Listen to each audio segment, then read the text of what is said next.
ಇನ್ನು ರಾಜ್ಯದ ಹಲವು ಭಾಗಗಳಲ್ಲಿ ಮಳೆ ಅಬ್ಬರಿಸ್ತಾ ಇದೆ. ಹಲವು ಜಿಲ್ಲೆಗಳಲ್ಲಿ ವರುಣನ ಕೃಪೆ ಇಲ್ಲದೆ ಭೂಮಿ ಕೆಲವು ಕಡೆಗಳಲ್ಲಿ ಬರಡಾಗಿದೆ.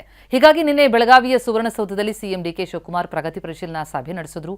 ಮೋಡ ಬಿತ್ತನೆ ಬಗ್ಗೆ ಸುಳಿವನ್ನು ನೀಡಿದ್ದಾರೆ. ಏನು ಹೇಳಿದ್ರು ಸಿಎಂ ಡಿಕೆ ಕೇಳೋಣ ಬನ್ನಿ.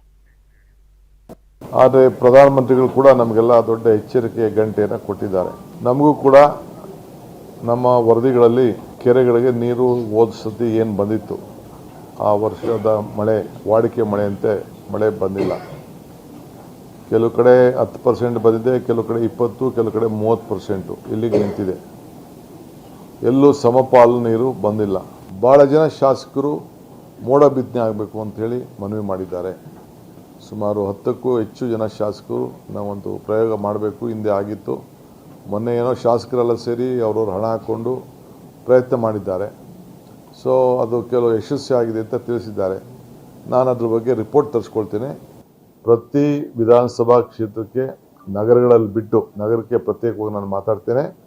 ಎಲ್ಲರಿಗೂ ಕೂಡ 1 ಕೋಟಿ ರೂಪಾಯಿ ಕುಡಿಯೋ ನೀರಿಗೆ ನಮ್ಮ ಏನು ಒಂದು ಅವಕಾಶಗಳಿದೆ, ಗೈಡ್ಲೈನ್ಸ್ ಇದೆ, ಆ ಗೈಡ್ಲೈನ್ಸ್ ಅಡಿಯಲ್ಲೇ ಕುಡಿಯೋ ನೀರಿಗೆ 1 ಕೋಟಿ ರೂಪಾಯಿವರೆಗೂ ಅವರು ಪ್ಲ್ಯಾನ್ ಆಫ್ ಆ್ಯಕ್ಷನ್ನ ಮಾಡಿ ಆ ಸಮಿತಿ ಸಭೆಯನ್ನು ನಡೆಸಿ ಅವರು ಕೊಡಲಿಕ್ಕೆ ನಾವು ಅವರಿಗೆಲ್ಲ ಒಪ್ಪಂದವನ್ನು ವ್ಯಕ್ತಪಡಿಸಿದ್ದೇವೆ.